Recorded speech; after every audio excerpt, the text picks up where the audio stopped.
আসসালামু আলাইকুম। আমরা কোরআন পড়ি, কিন্তু কতটুকু বুঝি? শব্দগুলোর আক্ষরিক অনুবাদের পেছনে কি আরও গভীর কোনো অর্থ লুকিয়ে আছে? আজকের আলোচনায় আমরা সূরা বাকারার দুটি আয়াত ২:২২ এবং ২:২২ নিয়ে কথা বলব। এই আয়াতগুলোকে সাধারণত শুধু শারীরিক বা দাম্পত্য বিধান হিসেবে দেখা হয়, কিন্তু আরবি শব্দের মূল বিশ্লেষণ করলে অন্য একটি মাত্রা সামনে আসে, মানসিক ও আধ্যাত্মিক মাত্রা।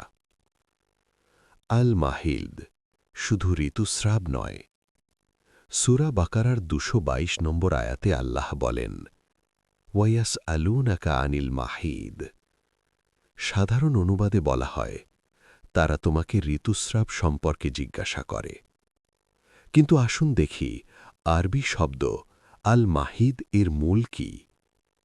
এর ত্রিভুজি মূল হল হা, ইয়া, দাদ।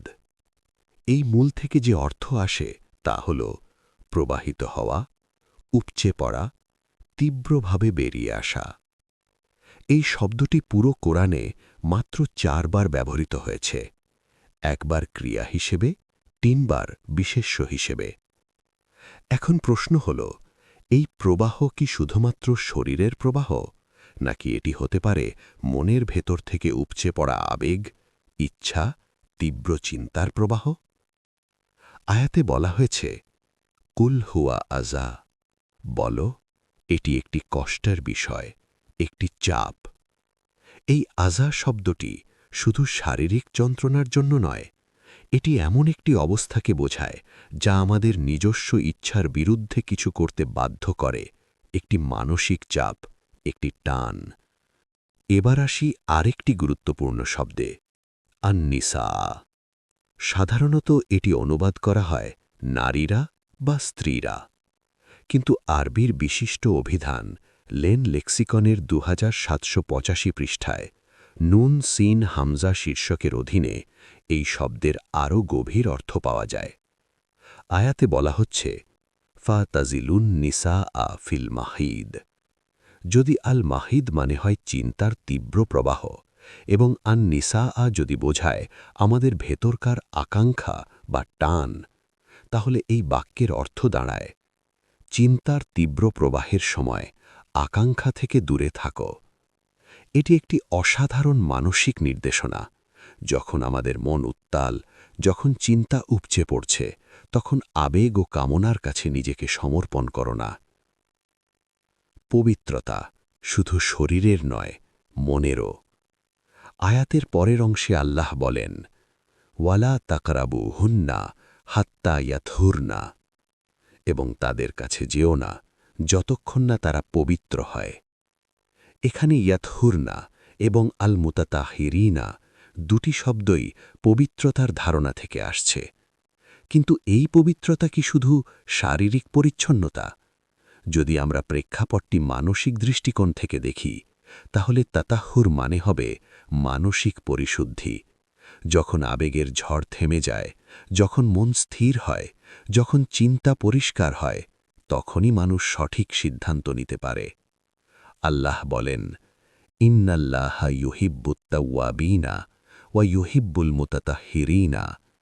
নিশ্চয়ই আল্লাহ তাদের ভালোবাসেন যারা বারবার ফিরে আসে এবং যারা নিজেদের পরিশুদ্ধ রাখে। এই দুটি গুণ, তাওবা এবং তাহারাত, কেবল বাহ্যিক নয়, এগুলো আত্মার গভীরতম পরিবর্তনের কথা বলছে। ২২২ নম্বর আয়াত, চাষের মাঠ এবং আমাদের অন্তরাত্মা। এবার আসি ২২২ নম্বর আয়াতে, নিসা ওকুম হারসুল্লাকুম ফাতু হারসাকুম আন্না শিতুম।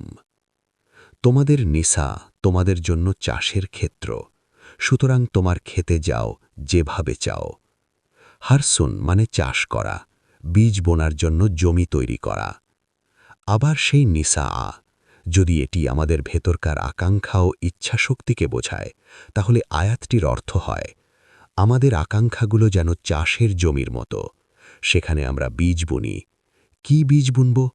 ভালো কাজের বীজ, সৎ চিন্তার বীজ, আত্মিক উন্নতির বীজ। আয়াতের পরের অংশে বলা হয়েছে ওয়াক্কাদ্দিমু লি আনফুসিকুম, এবং তোমাদের নফসের জন্য আগে থেকে কিছু পাঠাও। নফস আমাদের সত্তা, আমরা যা করি, যা ভাবি, যা সিদ্ধান্ত নিই, তা আমাদের নফসের উপরেই প্রতিফলিত হয়। সুতরাং কোরআন বলছে, তোমার ইচ্ছা শক্তিকে ব্যবহার করো, কিন্তু তা যেন তোমার আত্মার উন্নতির জন্য হয়। কেন এই দৃষ্টিভঙ্গি গুরুত্বপূর্ণ?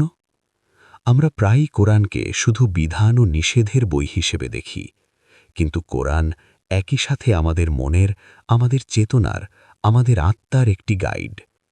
যখন আল মাহিদকে শুধু ঋতুস্রাব হিসেবে দেখা হয়, তখন এই আয়াতগুলো হয়ে যায় কেবল একটি শারীরিক নিষেধাজ্ঞা।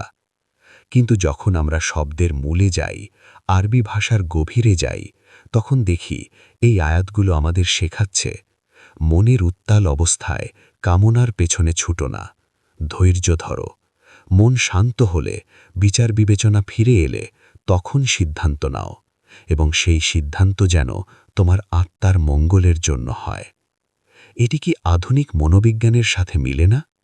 আবেগ নিয়ন্ত্রণ, ইম্পালস কন্ট্রোল, ইমোশনাল রেগুলেশন, এই ধারণাগুলো আজ যা বিজ্ঞান বলছে, কোরআন তা বলেছে সেই 1400 বছর আগে।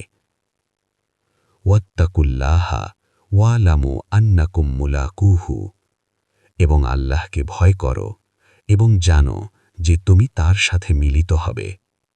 এই মিলন কি শুধু মৃত্যুর পরে, নাকি প্রতিটি মুহূর্তে যখন আমরা আমাদের চেতনাকে শুদ্ধ রাখি, তখনই আল্লাহর সাথে সংযোগ অনুভব করি?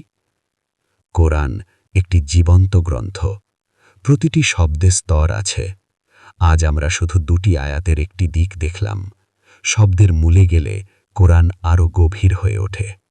ভাবুন, জিজ্ঞাসা করুন, অনুসন্ধান করুন। ধন্যবাদ।